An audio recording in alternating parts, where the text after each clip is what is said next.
বিশ্ববাসীরে আমি আদমকে বানালাম একটা পুরুষ, পুরুষের সম্পৃক্ত আত্মা থেকে, বাম পাশের পাসলি হাড্ডি থেকে তার বিবিকে বানালাম। আমার মেশিন তৈরি হয়ে গেল। স্বামী স্ত্রী নামে একটা মেশিন এমন আমি বানালাম, সেই মেশিন দিয়ে বাচ্চা শুরু হতে লাগলো। রিজালান কাসীরান ওয়ান নিসা ওয়াত্তাকুল্লাহাল্লাযী তাসাআলুনা বিহি ওয়াল আরহাম ইন্নাল্লাহা কানা আলাইকুম রাকিবা। এই মেশিনটা এমন মেশিন, আজ ওই মেশিন পৃথিবীতে চলছে আর সন্তান হতে রয়েছে। আমি একটা মেশিন এমন চালু করে দিলাম, সেই মেশিনের বরকতে পৃথিবী যেদিকে তাকাবি শুধু নারী আর পুরুষে ভরে গেছে। হৃদয় ভরে যাবে, যেদিকে তাকাবি মনটা ভরে যাবে। গোটা পৃথিবীটা যেন নতুন সাইকেলের বল যেমন দেখতে ভালো লাগে, মার্বেলের ওপরে লাইট দিলে চকচক করে। আমি আল্লাহর নজরটা ভরে গেছে নারী পুরুষে, কিন্তু আমি একটা খাল বানিয়েছি, তার নাম হলো কবর। টক টক টক টক টক টক করে তোরা ঢুকতে থাকবি, ঢুকতে ঢুকতে একটাও বাদ যাবি না। তোদেরকে সকল কি আমি কবরে শায়িত করব। আমি বানালাম, আবার গুটাবার ব্যবস্থাও করেছি। আমি বানিয়ে ছেড়ে দিই নাই, আওয়াড়া করে দিই নাই, যা মন যাবে তাই করগা, যা যা, তোর যা মন যাবে করগা, তোর যা মন যাবে করগা, যা। ছেড়ে দিনি, একটা খাল বানিয়েছি। যেখানে যাবি যা, যে দেশে যাবি যা, যে বিষয় নিয়ে যাবি যা, যে কোয়ালিফাইড হবি হোক, যে ডিগ্রি হাসিল করবি কর, তুই যত বড় মাস্তান হবি হোক, তুই যত ডিগ্রি হাসিল করবি, পৃথিবী আমার আসল ঠিকানা নয়। মত একদিন মুছে দিবে হাই সকল রঙিন পরিচয়। পৃথিবী আমার আসল ঠিকানা নয়।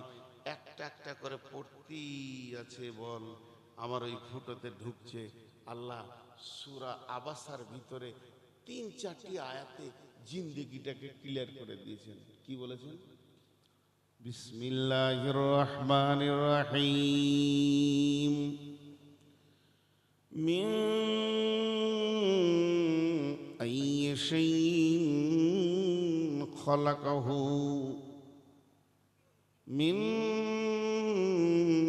নুতফাতিন খালাকাহু ফাকাদ্দারা সুম্মা সাবিলা ইয়াসসারা সুম্মা আমাতাহু ফাআকবারা।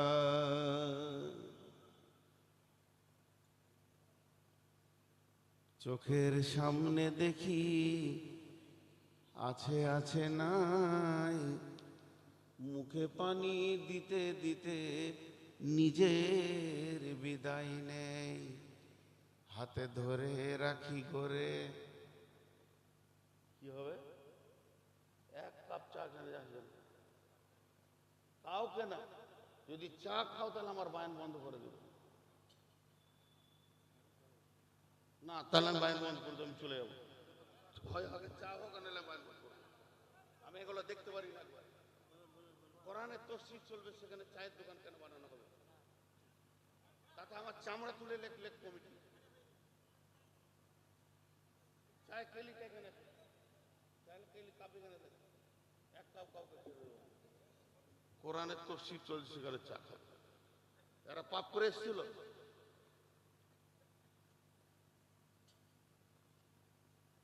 এত কষ্ট লোককে বোঝানো।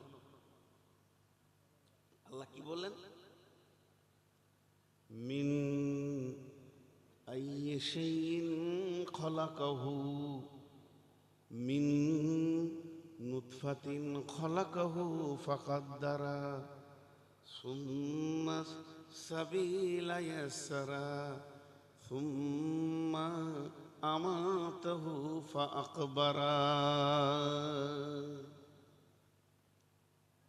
এবার আমি একটু কথাটা ছোট করে বলবো বুঝানোর জন্য, ভাববেন না যে আমাদেরকে ছোট করছে। আল্লাহ বলছেন, জানিস তোদেরকে আমি কি থেকে বানিয়েছি?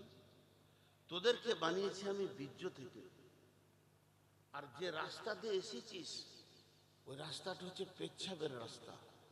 এটার ব্যাখ্যা করেছে ইমাম গাজ্জালী আলাইহির রাহমা। তোর কিসের অহংকার রে, 2 বার পেচ্ছাবের রাস্তা দিয়ে বের হয়েছিস, সোনার দরজায় এসেছিলি। আর সেই রাস্তাটা অতি সংকীর্ণ ছিল। আল্লাহ বলছে আমি আসান করে বড় করেছি, আবার তোকে মারবো, মেরে কবরে ভরবো। আয় আমার সঙ্গে চ্যালেঞ্জে কে আসি, আয়।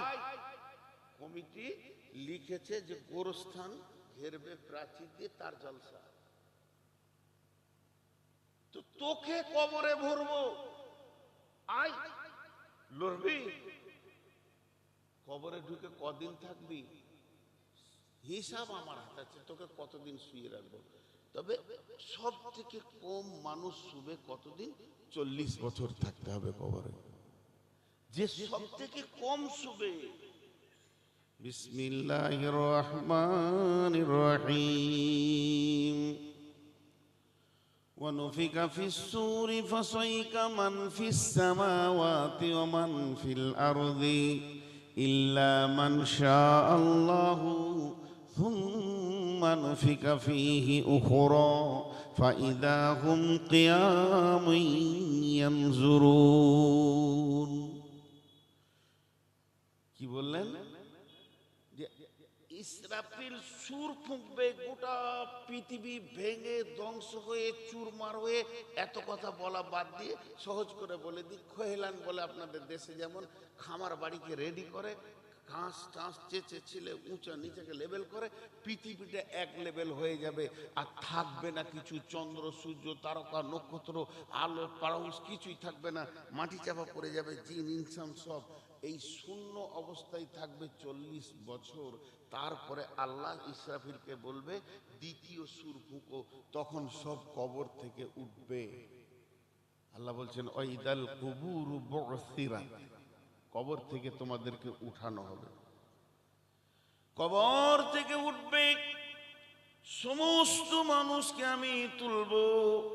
চ্যালেঞ্জ নিয়েছে আল্লাহ, আপনারা আমার সঙ্গে চ্যালেঞ্জ গ্রহণ করে নিয়েছেন। আল্লাহ কেমন করে করলেন? ওমা হুম আনহা বিগাইবিন। সূরা নাজিয়াতে বলছেন ফাইন্নামা হিয়া জাসরাতু ওয়াহিদা ফাইদা হুম বিসাহিরা। আল্লাহ বললেন যে আমার একটা আওয়াজ, বিকট আওয়াজ, যার কোনো শব্দ থাকবে না, মানে থাকবে না, শব্দ থাকবে মানে থাকবে না, এমন একটা আওয়াজ দেব যত কবরবাসী আছে, একটা বাচ্চা, একটা পাগল, একটা মূর্খ কবরের কোনো কোণে লুকিয়ে থেকে যাবে, হবে না। 100তে 100 কিয়ামতের ময়দানে দৌড়বে। আল্লাহ তাবারাক ওয়া তাআলা বলছেন কোরআনের ভিতরে এমন ভাবে বিভূতি খেয়ে দৌড়বে, মনে হবে যেন ও কোনো কাজে যাচ্ছে, ওর প্রয়োজন আছে। আর শুধু নাঙ্গা উঠবে, হুফাতান গোরাতান গোরলান, তার কাপড় থাকবে না পাছাতে, খাতনা থাকবে না, পায়ে জুতো থাকবে না। এই হালাতে কিয়ামতের ময়দানে জমা হবি।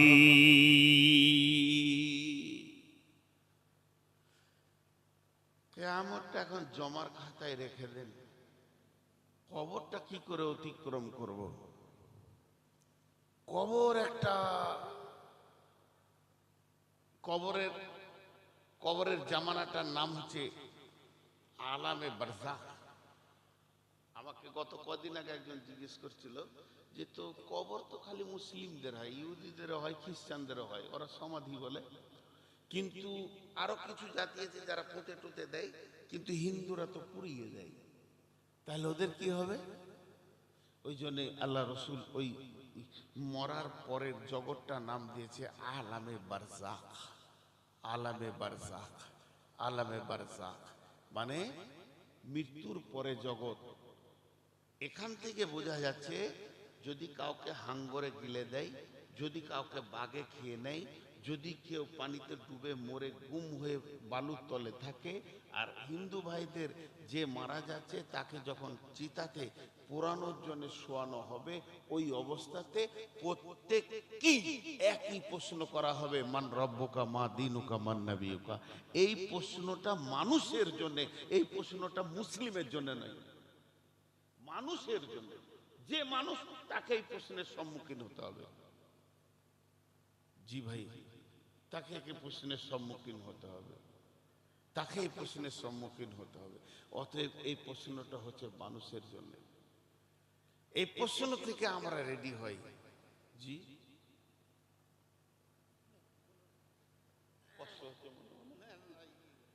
মহব্বত না না থাক, আমার মহব্বতের মানুষ, ওকে না দিলে বুঝো। ভাই একটা কথা বলি, ছোট করে মাঝে বলিনি, আমি ক্ষমা চাইছি আপনাদের কাছে, মাফ করবেন। কারণ মানুষের যখন সুগার হয়, ওর মিজাজটা কন্ট্রোলের বাইরে চলে যায়। এটা আমার কন্ট্রোলের মধ্যে নাই, কিছু করার নাই। মানে আমি মনে হয় যে আজকে চুপ করে থাকবো, ভদ্রতা দেখাবো, হয় না। আর আমি একটু বদমাশও বঠি, আমাকে নিতে গেলে ভাবতে হবে যে রিংটাল সাইকেল, মানে যাকে লিচি ও হচ্ছে রিংটাল। তো ও যার সাইকেলে রিংটাল থাকে, ওর জানাই আছে যত দূর আমি যাব চাকাটা খচর খচর খচর খচর খচর খচর করবে। তো এই বক্তা নিতে গেলে জানতে হবে রিংটাল। আমি দু তিনটে জিনিস মানতে পারি না, মাফ করবেন। আপনাদের কাছে আমি ক্ষমা চাচ্ছি, আপনারা আমার থেকে অনেক শিক্ষিত, অনেক জ্ঞানী মানুষ। দুটি কারণে আমি মানা করি। তিরমিজি শরীফের হাদিস আছে, লোভনীয় জিনিসকে গোপনে খাও, প্রকাশ্যে নয়। এখন যে ঠান্ডা লেগেছে, ওই চা এরা যখন মারবে, সবারই জিভে পানি একেবারে চিরিক চিরিক করবে, আরে আমি কি দেখতে পাই। এটা হাদিসে মানা, এটা হাদিসে মানা। ভাই মাফ করবেন, আমি ক্ষমা চাইছি আপনাদের কাছে। আর এনারা চাটা খাচ্ছেন কেন? তো আপনি আমি তো ঘুরে ফিরে চা খেয়ে এসছি, আর এনারা তো কাজে বসে আছে। আর যার কোনো নাই গতি, সে করে সভাপতি। একটা বক্তা আমি 2 ঘন্টা বকে দিয়ে আবার খাবো, কিন্তু ওকে সারাদিন বসে থাকতে হয়। ওনারও মন চাবে যে চা খায়, কিন্তু আমাকে খারাপ লাগে কেন? একটা ঘটনা আপনাদেরকে বলি। ইমাম আহমদ বিন হাম্বল হাদিস পড়াচ্ছেন, হাদিস পড়াতে পড়াতে পড়াতে পড়াতে ওনার 2 চোখ দিয়ে টস টস করে পানি পড়লো। তার হাদিসটা শেষ হলো, গুটিয়ে দিলেন। গুটিয়ে দেওয়ার পর ছাত্রদেরকে বলছে, বাবা আমার বিছানাটা ঝাড়ো তো। তো বিছানাটা ঝাড়লো, একটা কাঁকড়া বিছে বার হলো, কাঁকড়া বিছে, পাকা একবার মুরব্বি বুড়া কাঁকড়া বিছে। বলছে এই বিছেটা আমাকে 3 বার কেটেছে। তখন ছাত্ররা বলছে, হুজুর আগে বললেন না, তাহলে ওকে মেরেই দিতাম আগে। আপনি কষ্ট করে করে ওর বিষ নিচ্ছেন আর বসে আছেন। তো সঙ্গে সঙ্গে বলছে, আমি হাদিস, রসুলের হাদিস পড়াচ্ছি, এই সময় এই বেয়াদবি করতে পারি, তার থেকে সহ্য করে নেওয়াটাই ভালো। আমার উদ্দেশ্য, এখানে কোরআনের তফসির চলছে প্রত্যেকটি আয়াতে, আর ওই সময় চুরুপ করে একবার করে মারবে খাবে, এটা আমার খারাপ লাগে। যদি আমার খারাপ লাগাটা আমারই ব্যাপার, এটা হাদিস কোরআন লয়, আপনারা আমাকে মাফ করবেন। তো আমি যে গতিটা ধরেছি, প্রত্যেকটা মানুষকে কবরে ঢুকতেই হবে। এখানে যতগুলো মানুষ স্টেজে আছেন, নিচে আছেন, নারী আছেন, পুরুষ আছেন, না আর যে কেউ আছেন, একজন উঠে দাঁড়িয়ে বুকে হাত দিয়ে বলেন যে আমি কবরে ঢুকবো না, আমি কবরে ঢুকবো না। ভাইরা আমার, কবর একটি এমন জায়গা, বিশ্বনবী বলেছেন কবর হলো জান্নাতের টুকরো কিংবা জাহান্নামের গর্ত। কবর এমন একটা সুড়ঙ্গ পথ, যে পথ দিয়ে আপনার 2টি জায়গা রয়েছে, একটা হলো জান্নাত আর একটা হলো জাহান্নাম। 2 রাস্তার সুড়ঙ্গ পথের নাম হলো কবর। কবর আবার কাকে বলে? ইমিগ্রেশনের জায়গা, যেখানে চেকআপ চলে। একজন দার্শনিক কবরের নাম দিয়েছে দারুল ইমতিহান, মানে পরীক্ষার হল। পরীক্ষাতে যেমন প্রশ্ন করা হয়, কবরেও প্রশ্ন করা হবে। 10 বছরের, 20 বছরের, 50 বছরের জীবন, 60 বছরের জীবন, 70 বছরের জীবন। আল্লাহর নবী বলছেন, বিসমিল্লাহির রহমানির রহিম, ইদা উদিয়াল মাইয়িতু ফিল কবরি আতাহু মালাকানি ফায়াকুলানি মান রাব্বুকা মা দীনুকা ওয়া মান নবিয়ুকা।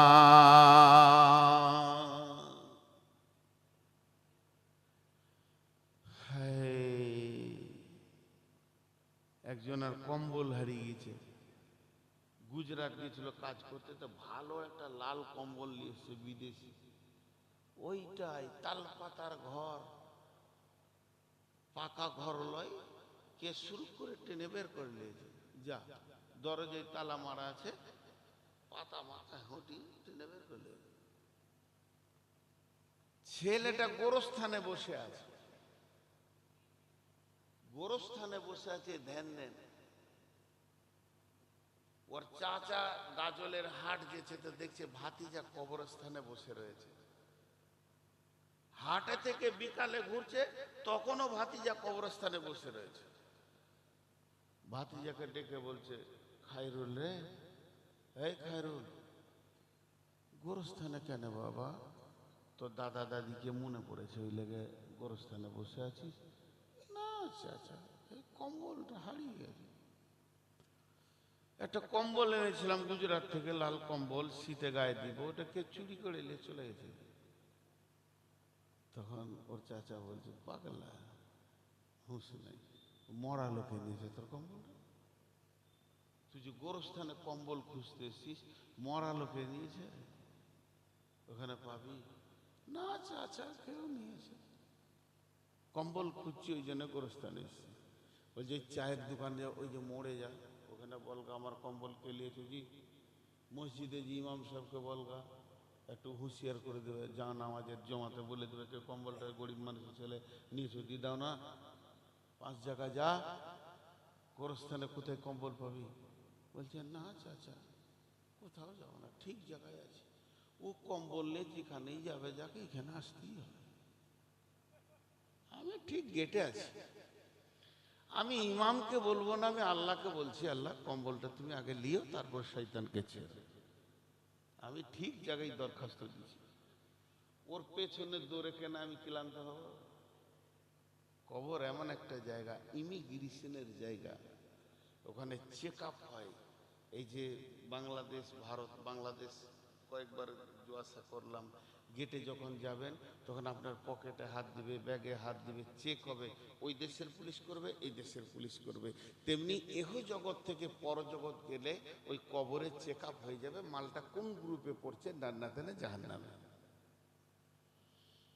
প্রথম প্রশ্ন, বিশ্বনবী বলছেন, মান রব্বুকা মা দীনুকা ওয়া মান নবিয়ুকা। যদি নেককার হয় লোকটি, যদি ইমানদার হয়, তো বলবে রব্বি আল্লাহ, দীনুল ইসলাম, নবী মুহাম্মদুর রাসূলুল্লাহ সাল্লাল্লাহু আলাইহি ওয়াসাল্লাম। আল্লাহ আসমান থেকে বলবে, কাদ সাদ্দাকতা আবদি, আমার গোলাম সত্য বলেছে। এই কথা বলে যখন আল্লাহ আওয়াজ দেবে, ফেরেশতাদেরকে বলবেন, এক কাজ করো, ওর জন্যে জাহান্নামের আগুনের দাও দাও করে জ্বলছে অগ্নি লিলি শিখা, যেখানে আগুন গর্জন মারছে, ছেঁড়াছিড়ি করছে, দরজাটা একবার খুলো, ওকে দেখিয়ে দাও। এই জান্নাতি লোকটা জাহান্নামটা নয়ন ভরে দেখবে, আর ফেরেশতারা বলবে, ও আল্লাহর গোলাম, ওটা হলো শাস্তির জায়গা, তোমার রব তোমাকে রহম করেছে, ক্ষমা করেছে, ওই জায়গা থেকে বাঁচিয়ে দিয়েছে। নমে উরুসা, যেমন নতুন দুলহা দুলহি বাসর ঘরে শুয়ে যায়, তুমি ওই রকম আরাম করো, তোমাকে কেউ ডিস্টার্ব করবে না। তুমি একবার উঠবে, ইসরাফিল যেদিন সুর ফুঁকবে, সেদিন তুমি কিয়ামতের মাঠে উঠবি। পক্ষান্তরে যে উত্তর দিতে পারবে না, হা আলা আদরি, এগুলো তো আমি কিছুই জানি না, আফসোস আমার কিছু জানা নাই, সঙ্গে সঙ্গে জান্নাতের দরজাটা খুলে দিয়ে বলা হবে, এক ঝলক দেখে লাও, হতভাগা বেঈমান, আল্লাহর সঙ্গে বেঈমানি করেছো, রসুলের হাদিস তুমি মাননি, অহংকার তাকাব্বুর রিয়াতে তোমার দিল ভরে গেছিল, তুমি কত বড় তাগুত ক্ষমতাওয়ালা ছিলে, কোনো তাওয়াক্কা করনি, অতএব ওই জান্নাতে তোমার মেরাস আছে, অংশ আছে, তোমার ভাগ ছিল। যেহেতু তুমি আদমের সন্তান, সেই হিসাবে তুমি ওয়ারিস পেয়ে যাবে। এই ওয়ারিস শব্দটা সূরা জুমারে আল্লাহ দিয়েছেন মেরাসুহা, তার মানে তাকে মেরাস দেয়া হতো। শুধু আদমের আনা দিনের ওপরে তুমি টিকতে পারোনি, ইসলামের ওপরে টেনে টিকতে পারোনি, বিধায় তোমার রব তোমাকে তোমার পিতার ওয়ারিস থেকে মাহরুম করেছে। চির শাস্তি জাহান্নামে তোমাকে নিক্ষেপ করা হবে। বেনামাজির ব্যাপারে বলেছে, বেনামাজির কবরে আল্লাহর কসম, আল্লাহর কসম, আল্লাহর কসম, আল্লাহর কসম, আল্লাহর কসম, আল্লাহর কসম, আল্লাহর কসম, সত্য বলছি, আপনার আমার অঙ্কে বুঝে আসবে না, কাগজ কলমে পেন্সিলে বুঝে আসবে না। বেনামাজির কবরে এমন সাপ দেওয়া হবে, ডাঁশ মারবে, 70 গজ নিচে পৌঁছে দেবে। ওই সাপ আবার টেনে তুলবে, জড়িয়ে ধরবে, এমন শাস্তি দেবে। সকাল ফজর থেকে মারতে মারতে জোহর করবে, জোহর পরে নিয়ে আর একটা সাপ মারবে, জোহর থেকে আসর পর্যন্ত 5 ওয়াক্তের নামাজের শাস্তি চলবে। কবর হলো জাহান্নামের গর্ত বা জাহান্নামের গর্ত, জাহান্নামের সুলঙ্গ পথ, কিংবা কবর হচ্ছে জান্নাতের টুকরা।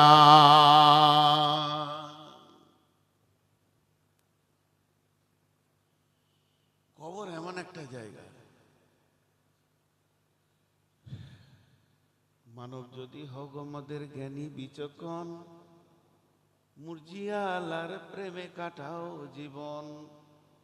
ভূমিতে আসিয়া তুমি ভবের মেলাই, হেলাই কাটিও না মাতিয়া খেলাই। এ মেলাই বহু লোক আসিয়া ভূমিতে, সব চলে গেল কোথা দেখিতে দেখিতে। সংবাদ তাদের কিছু পাওয়া নাহি যায়, হায় আজ আছে তারা কি হালে কোথায়। নাই সে দেশে কেহ আল্লাহ ভিন্ন আর, নাই সে দেশে কেহ আল্লাহ ভিন্ন আর, করিবে তাহাদের বিন্দু উপকার। দেখিতে আসিলাম মেলা দেখা হলো শেষ, চলো এবার ফিরে যাই আপনার দেশ। যেই দেশে ছিলাম পূর্বে চলো সেই দেশে, কি আসে রয়েছ বসে এসে পরবাসে। মাতা পিতা ভাই বন্ধু আত্মীয় স্বজন, ক্রমে সেই দেশে সব করিল গমন। তোমারও গমন কাল হয়ে উপস্থিত, সম্বল সংগ্রহণ কর যে কিঞ্চিত। সেকেন্দার বাসা মরিবার কালে, এই ওসিয়ত করেন ওয়ারিস সকলে। মরিলে আমার তরে শুনো বারে বার, কাফনের সাথে হাতে বেদনা আমার।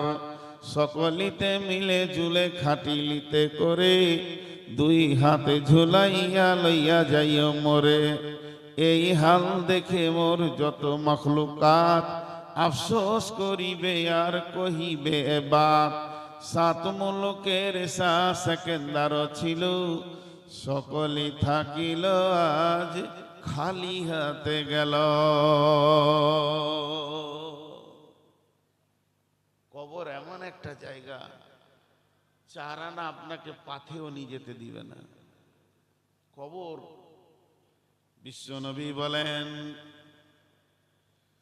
মানিস্তাতা ইলাইহি সাবিলা।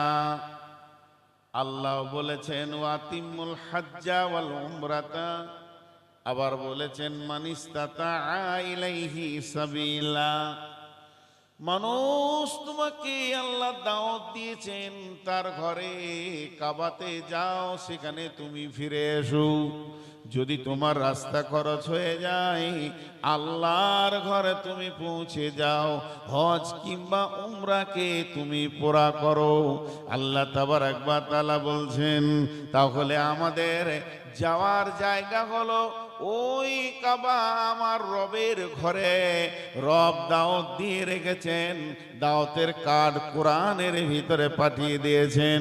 তাহলে তুমি ওখানে যাও, টাকা হলে মুসলমান বিল্ডিং বালাখানায় মেতে যায়, টাকা হলে মুসলমান দার্জিলিং যায়, পুনে যায়, কাশ্মীর যায়, আর কোথাও যায়, আর কোথাও যায় ঘুরতে। জি না, টাকা হয়েছে উমরা করো কিংবা তুমি হজ করো। টাকা নাই আমি গরিব, টাকা নাই আমি গরিব, আমি কোথায় যাব? তোমার সময় থাকছে, তুমি যদি বাড়িতে কাজে ব্যস্ত আছে কাজ করে নাও। তোমার যদি ব্যস্ততায় সময় কাটে ব্যস্ততার কাজগুলো করো। খানিকটা যদি তুমি আরাম পাও তাহলে মসজিদে গিয়ে সময় কাটাও। আর যদি মনে করো একটু আমি যাব ঘুরতে ফিরতে, তাহলে মাঠে যেও না, ঘাটে যেও না, জঙ্গলে যেও না। মুসলমান তুমি কবর জিয়ারতে চলে যাও, কবরের পাশে দাঁড়িয়ে থাকো, গোরস্থানের দিকে তাকিয়ে দেখো, কল্পনার জগতে তুমি চলে যাও। কত বড় বড় মাস্তান সেখানে ঢুকে আছে, তোমাকে তাবর তাবর নেতা, কত হাজি গাজী মৌলানা মুফতি নীরব নগরে শুয়ে রয়েছে। জবরে তুমি তোমার বাপের কবরের পাশে দাঁড়াও, মায়ের কবরের পাশে যাও। যদি কোনো জীবিত ব্যক্তি কবরে যায় তাহলে কবরবাসীর লাভ বেশি হবে। জি না, কবরবাসীর লাভ নাই। আমি নূর মোহাম্মদ মালদার মাটিতে আমার আব্বা মায়ের জন্য দোয়া করব। এখান থেকে দোয়া করলে যে কাজটা হবে, আমি যদি বাপ মায়ের কবরের পাশে গিয়ে দাঁড়িয়ে দোয়া করি একই কাজ হবে। কবরে গেলে যে বেশি আমার বাপের নেকি হবে, মায়ের নেকি হবে তা নয়। তবে জীবিত লোক যখন কবরে যাবে, কবরের পাশে দাঁড়াবে, বারবার কবরকে দেখলে তার দুনিয়ার প্রতি বেরকবাতি আসবে, দুনিয়ার প্রতি ঘৃণা আসবে, আখেরাতকে সুন্দর করে সাজাতে মন চাইবে। তার কারণ এই পৃথিবীর পাগল যারা ছিল তারাই আজকে নীরব নগরে চুপ করে শুয়ে আছি।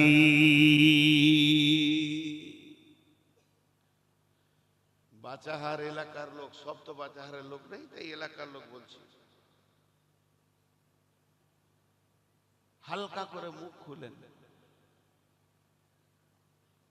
আপনাদের এলাকায় হাড় কিপটে মাল আছে? যা বুঝতে পারেনি, বকিল বকিল হাড় কিপটে মাল। ওরা ঘুম থেকে উঠে কি দেখতে পায় জানেন? হাড় কিপটে মালরা ঘুম থেকে উঠে কি দেখতে পায় জানেন? জোরে নিঃশ্বাস নেয় ঘুম থেকে উঠলি ওরা। ওকে যদি জিজ্ঞেস হয় রে কি এত বড় শ্বাস কেন? খরচা। ওরা খরচা দেখতে পায়। এই আজীব জিনিসটা আল্লাহ কেন দুনিয়াতে দিলে? আমি পায়ে ধরে মাপ চাইছি, প্রয়োজন হলে আপনি জুতো ছুড়ে দেবেন, আমি ফুল বলে কুড়িয়ে নিয়ে চুমা দিব। এই গ্রুপে সব স্কুল মাস্টাররা আছে, আল্লাহ মাফ করুক। আমার ডায়াগনোসিস ফেল হবে না ইনশাআল্লাহ। রমজান মাস, বীরভূমে একটা জালসাই আসছে, আমি গাড়িতে আছি, আমার ড্রাইভার আছে। আমাকে যে আগে আনতে গেছে সে বলেছে আমি মোড়ে দাঁড়িয়ে আছি, আসেন। ওর সঙ্গে দেখা হলো, ভদ্রলোক বলছেন যে আপনি আমার গাড়ির পেছনে পেছনে গাড়ি নিয়েছেন, বাইক নিয়ে যাচ্ছে, 2-3 কিলোমিটার যেতে হবে।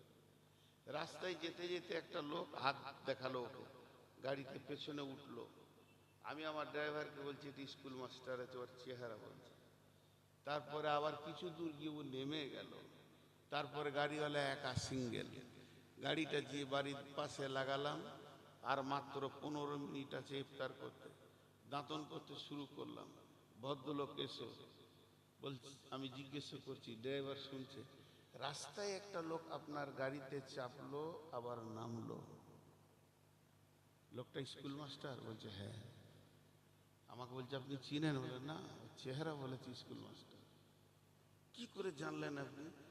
রমজান মাসে একটা তরমুজকে 4 ভাগের 1 ভাগ নিয়ে যাচ্ছে, তারপরে বউকে বলবে এটা 7 ইঞ্চি আছে, 12 দিন চলবে।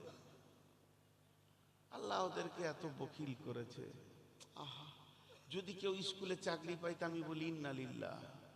কি কপালে বিপদ ঘটে গেল গো, ভালো খাবে না, পচা পটল আলু কিনে নিয়ে আসবে, কানা লাগা মাল আনবে, জিন্দিগিটা বরবাদ।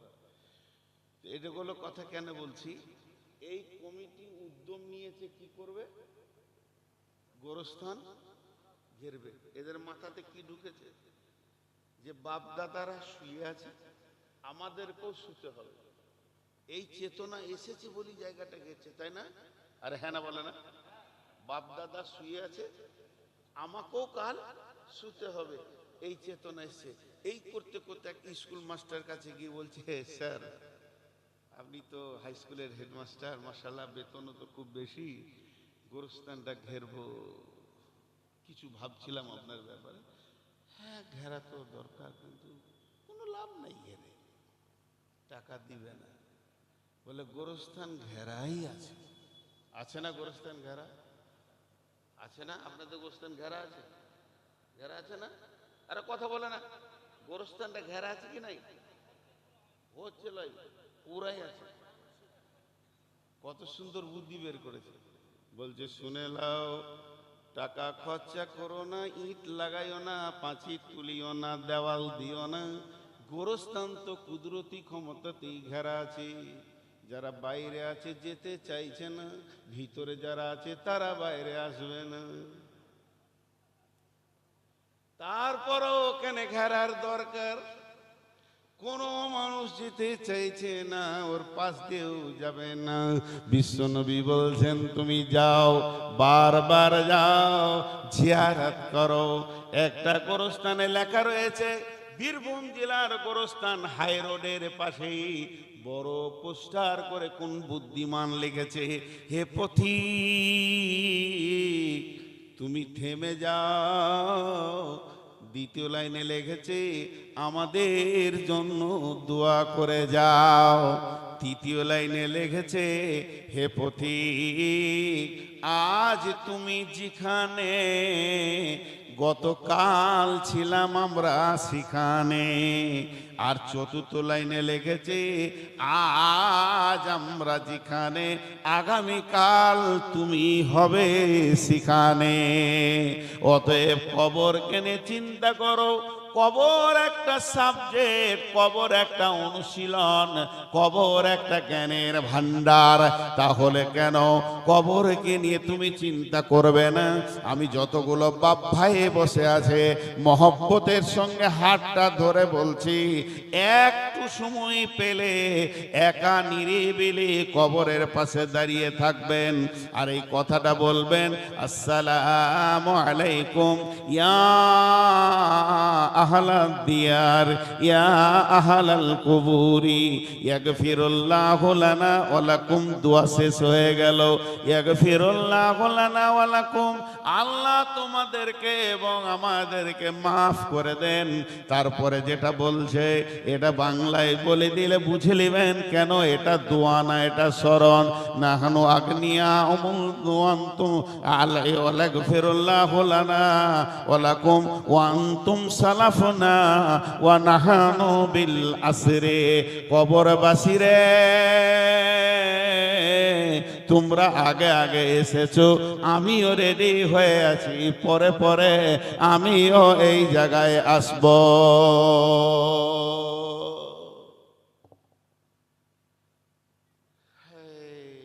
মানুষকে পশু বলেছেন আল্লাহ। এইখানে একটা খাসি উল্টা দিকে টাঙা আছে, ওর খালকে খালিয়ে দিয়ে নাড়ি ভুড়ি ঝুলছে, অর্ধেকটা কেটে গেছে। তিনটে খাসি এখানে পাত খেছে আর হোঁড়াহুড়ি করছে। জানে কোথায় এসেছি? হাসছেন? ও জানে কোথায় এসেছি। এমনকি খরিদ্দার এসে বলছে 40 কেজি মাল লাগবে, বলছে দাদা দাঁড়ান, হ্যাঁ হয়ে যাবে, ওদের দিকে তাকিয়ে বলছে হয়ে যাবে, তারপরও পাত খেয়েছে। এই মানুষ একটাকে কবরে নামাই, আর ওই গোরস্থানে আপনারা দেখেছেন কিনা একবার আমাকে বলবেন, খুশি হব। দেখবেন গোরস্থানে কিছু লোক খিল খিল করে হাসে। একটা দাফনের কাজ চলছে, ইয়ার কি ঠাট্টা চলছে।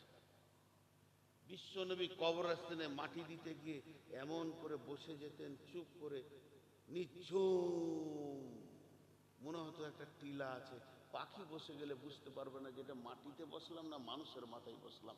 এত চিন্তিত হতেন। আমাদের চিন্তা নাই, একবার কবরে যায় আর চিন্তাটা নিয়ে আসে। জি ভাই, এখন স্কুলে মিড ডে মাল চালু হয়ে গেছে না, চলো ভাত খাও। খেতে খেতে সব ভুতুড়ে হয়ে গেলে ছেলেগুলো। আমরা যখন প্রাইমারিতে পড়তাম, একবারে প্রাইমারি 2, 3, 4 এইগুলো যখন পড়েছি, তখন রুটি দিত, রুটি রুটি রুটি ছোট ছোট। কেউ হয়তো আমার বয়সে থাকলে বুঝবেন, দিত না? হ্যাঁ, প্রতিদিন রুটি আসতো, কেক আসতো মাঝে মাঝে। এই রুটিটা নেওয়ার জন্যে সকাল থেকে গোসল করে বই নিয়ে রেডি, পড়াশোনা যা হবে হোক, রুটি নিতে হবে। মানে এ ক্লাস স্টুডেন্টের মতো যেতাম। এবার হলো তোদের থেকে বেশি ফকির আমি, একবার বস। ওই শোনা, ধ্যানই নেই, বস বাপ বস, একবার বস। দিবে, সবাই দিবে ইনশাল্লাহ, সবারই কবরে ভয় আছে, দিবে। তো ওই রুটিটার লোভে স্কুল যেতাম। এটা এটা উদাহরণ দিচ্ছি, আমার ভিতরে কি আছে, লোভ, রুটি।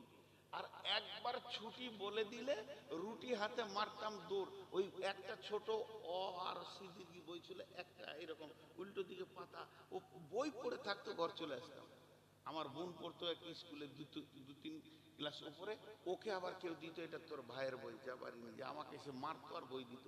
রুটি খেতে যাস, বই ফেলে দিয়ে পালিয়ে আসিস। আমার উদ্দেশ্য কি? রুটি খাবো। সরকারের উদ্দেশ্য কি? আমার নাগরিক স্বাক্ষর, রুটির লোভে আমার নাগরিক স্বাক্ষর। ভাইরা আমার, বিশ্বনবী বলছেন, যদি কোনো মাইয়াতের খবর তুমি পেয়ে যাও, মুসলমান মাইয়াতের খবর, হাক্কুল মুসলিমু আলাল মুসলিমি খামসুন, মুসলমানের উপরে মুসলমানের 5টা হক আছে। রাদ্দুস সালাম, ইয়াদাতুল মারিদ, ইত্তাবাউল জানাইজা, তাসমিয়াতুল আসিদ, দুদাদাতুদ দাওয়াত। তার মধ্যে একটা হলো ইত্তেবাউল জানাইজা। জানাজা যাবে, তুমি সুযোগ পাও, যেখানেই খবর পাবে, আত্মীয় হোক চাই না হোক, তুমি ওইখানে পৌঁছিয়ে যাও।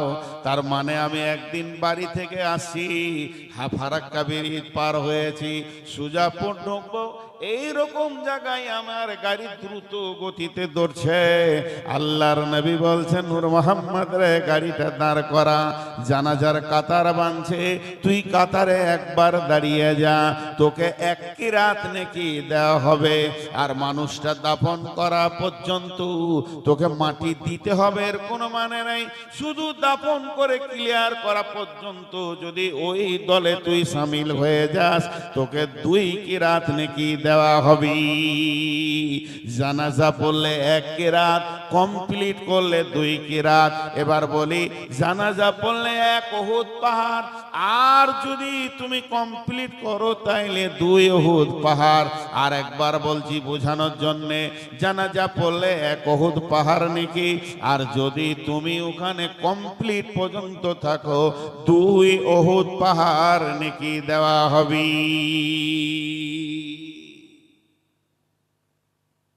নেকিটা কে পাবে, জীবিত না মৃত? তাহলে এখান থেকে কি বুঝলেন? খালি এটা আমি বলছি, যদি বলতো নূর মোহাম্মদ তোর বাপ মরেছে, যত লোক জানা যায় আসবে, প্রত্যেকটা লোকের তরফ থেকে ওই মাইয়েত 1 পাহাড় করে নেকি পাবে, তো আমি ভাড়া করে নিয়ে আসতাম, বাস ভাড়া করে মাদ্রাসার ছাত্র এলাকার লোককে নিয়ে এসে আমার বাপের জানাতে ভিড় লাগিয়েতাম। মাইয়েতের লাভ নাই, জানাজাতে মাইয়েতের লাভ নাই, জীবিতরই লাভ। খালি বুঝেন, চলেন জানাজার দোয়াটা পড়ি। আল্লাহু আকবার, গুনবেন। আল্লাহুম্মা গফির লিহাইয়িনা وميتنا وساجدنا وغائبنا وصغيرنا وكبيرنا وذكارنا وأنثانا اللهم من أحييته منا فهي على الإسلام ومن توفيته منا فتوفه على الإيمان اللهم لا تحرمنا أجره ولا تفتنا بعده টোটাল কটা দোয়া চাইলাম 12টা কটা 12টা 12টা একটা বাদ দেন কটা থাকবে 11টা জীবিতর জন্য একটা খালি মৃত্যুর জন্য আল্লাহুম্মা গফিরলি হাইয়ানা তাও আর আগে জীবিতদেরকে বলা হচ্ছে আল্লাহ জীবিতদেরকে মাফ করে দাও ওয়া মাইতেনা মৃত্যুদেরকে একবার বলা হলো তাহলে কার লাভ বেশি জীবিত না মৃত্যু